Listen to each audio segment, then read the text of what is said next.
I used to think Ableton's Looper was just for people who did live looping performances, but recently I've been diving deep into the device and discovering that it's actually extremely powerful for making ambient textures. In this video, I'm going to show you 3 different techniques you can use that range from standard tape loop-esque manipulation to full-on boutique ambient pedalboard style glitchy loop effects. If this isn't a device you've used much before, I think you're going to learn a ton. Let's get into it. Let's bring in a looper. For our purposes, I'll just set this to record 2 bars, change our song control to none, our tempo control just to follow song tempo. We can press this big multifunction transport button to start the buffer. And now we've captured something, and this will just keep going indefinitely because our feedback is at 100%. So every time it loops, whatever's in here is not losing volume at all. Now if I bring this down,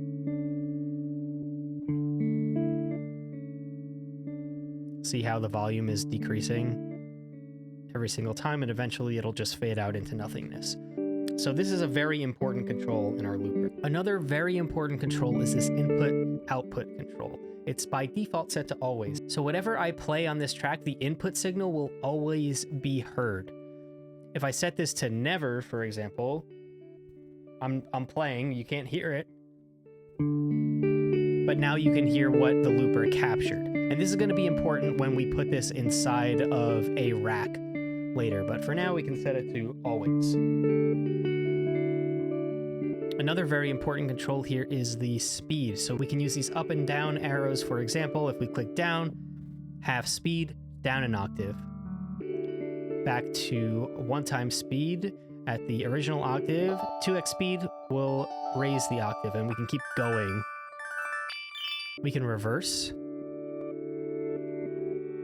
And as you can hear, reversing will sometimes create audible clicks and pops, which is kind of unfortunate, but that's the breaks. Now, I hope you can see already the possibilities here.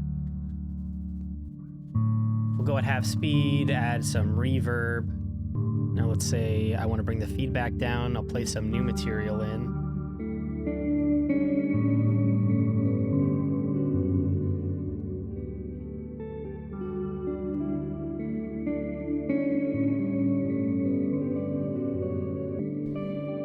Bring the speed back up.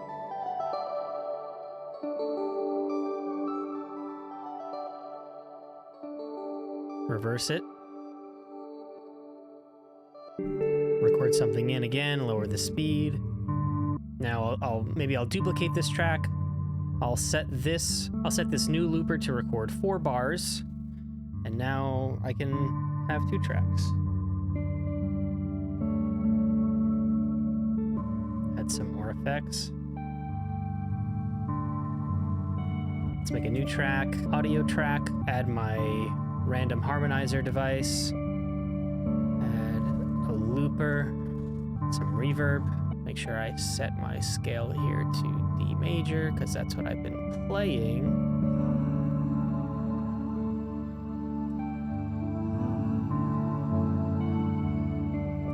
Now maybe I want some tape style warble on this, so I'll add a chorus ensemble in vibrato mode. Something like this. Little tape warmth. Maybe I want to add a little more to this vocal loop. So I'll just arm my track and add.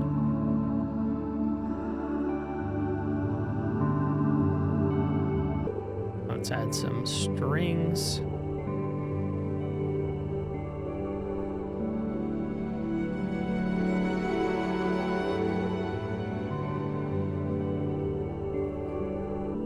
Reduce the speed.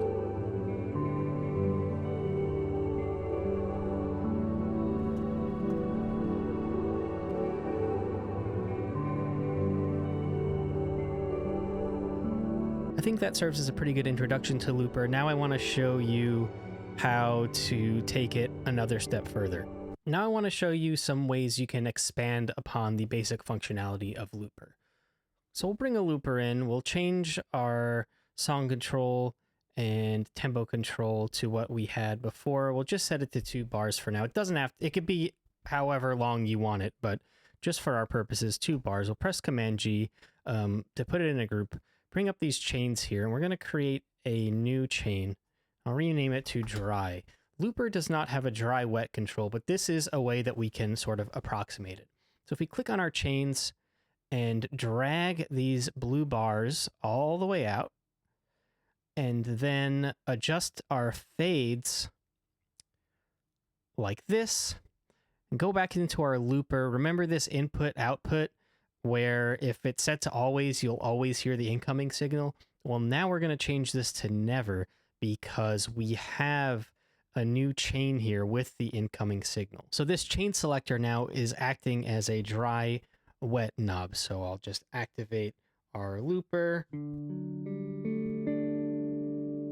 play something in. Okay.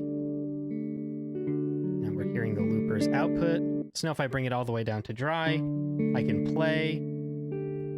You're not hearing the output of the looper. And because the looper is recording onto itself, I like to bring its chain volume down a bit as well. And then we can right click here, map it to macro 1, rename it. Now we have a dry wet control for our looper. Now if we go back into the looper chain, drag an LFO in here, we can create automated speed changes.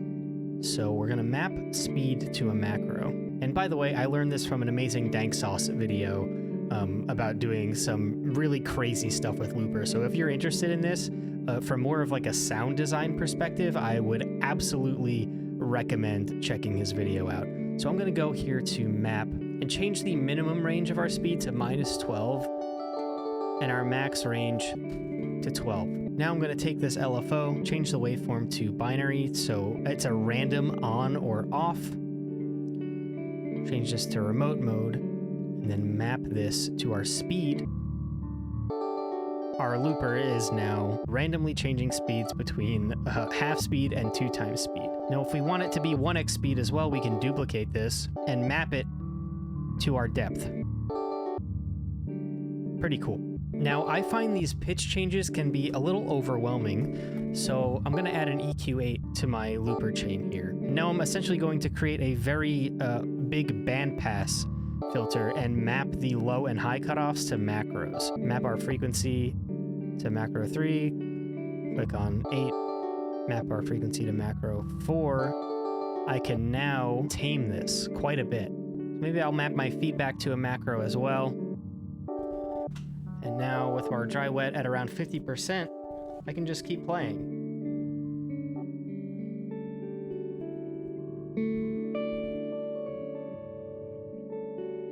So you could definitely keep going with this. I'm going to show you a rack that I made that I have up on my Gumroad store that builds on this idea. So I have our looper chain and our dry chain, and I can record in.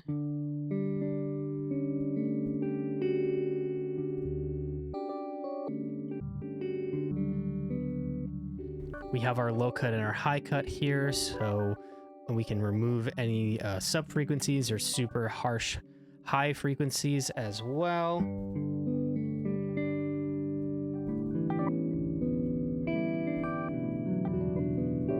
Crank our feedback all the way up so I can talk to you without having to play. I have this speed ramp macro, so if I open this up, our smooth of the LFO that's adjusting the speed is mapped to this.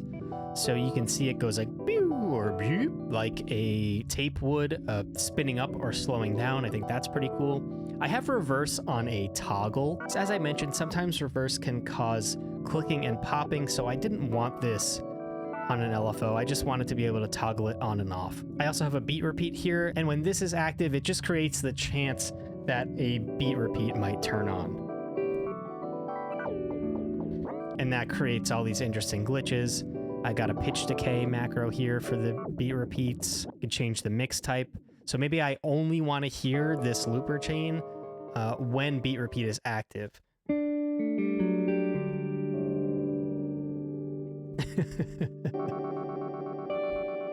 Then I also have a chorus device in vibrato mode at the end of this looper chain here, so we can add some of our tape warble.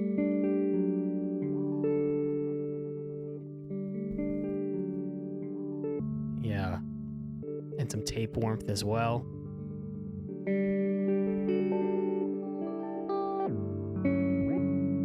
So hopefully I've given you a lot of ideas on how to make your own one of these, but it is up on my Gumroad store if you're interested. But I want to talk about another benefit of having this dry chain as well as the looper chain, which is that we can add disparate effects to our dry and our looped signals. So let's say maybe we want to add some bit crushing to our loop signal. Maybe we want some reverb as well to our looped signal. And maybe we want to add some chorus to our dry signal. So now,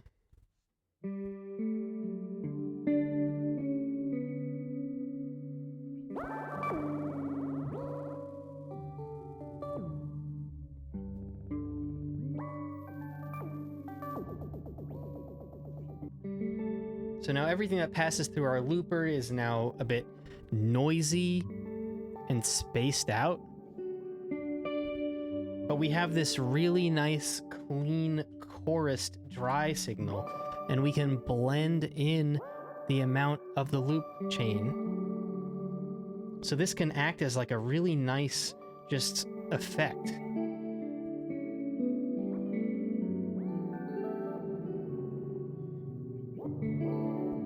And I hope you can hear now how we're getting into that kind of boutique pedal territory here.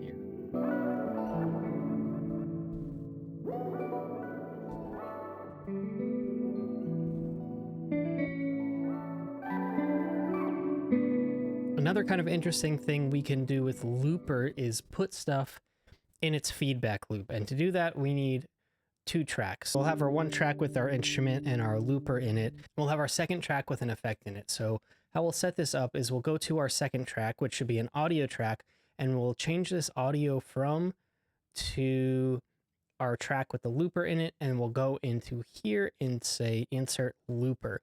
And then we're going to send it back into the looper. So instead of sending our audio to our main, we will send it back to our looper. Now we'll turn monitoring in, and I think I've set this up correctly. We'll record here.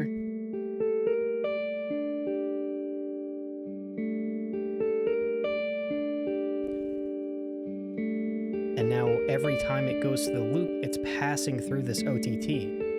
So you can hear it's increasingly being affected by the OTT every single time it goes through the loop. If I lower my feedback and start recording on top of it,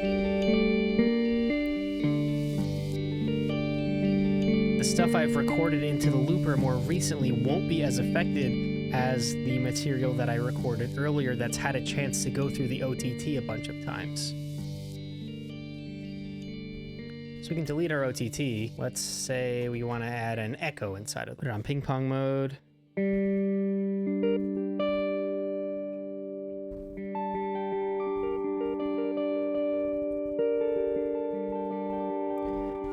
maybe we want some distortion. Bring the dry wet down so it doesn't go super crazy.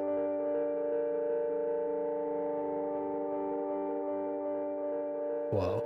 That's really cool. We could filter our echo.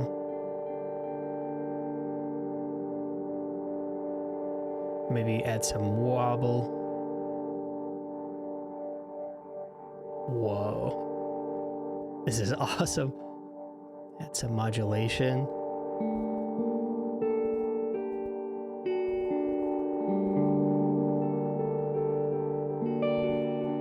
What if we add some like cool reverse delay effects with Pitch Loop 89, which is a free pack included with Live Suite. So I'll just bring in this rack I made that has a bunch of presets on it. We'll add some reverses here.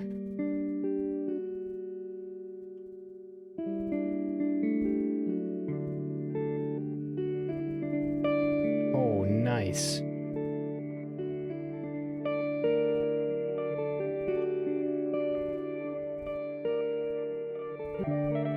Maybe I'll go back to my looper and reverse everything. Turn our feedback up. Half speed. Oh, yeah. Okay, what if we add our warping looper rack inside of our looper's feedback loop? So we'll make sure we're overdubbing here and play something in.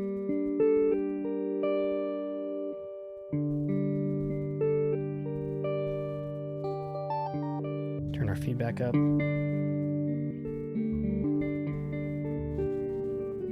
Okay, put my feedback all the way up so I can now mess around with the controls here. Maybe we'll bandpass the looping a bit, turn our beat repeat on, add a little speed ramp, warble, tape warmth.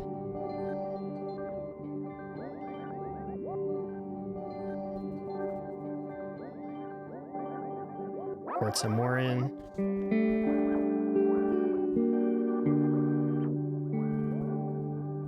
Okay, what if we add pitch loop 89 after our warping looper?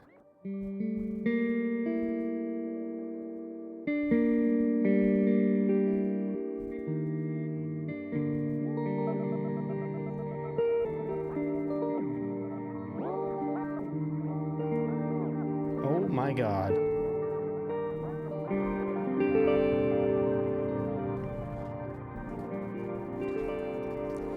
Okay, now maybe a little distortion.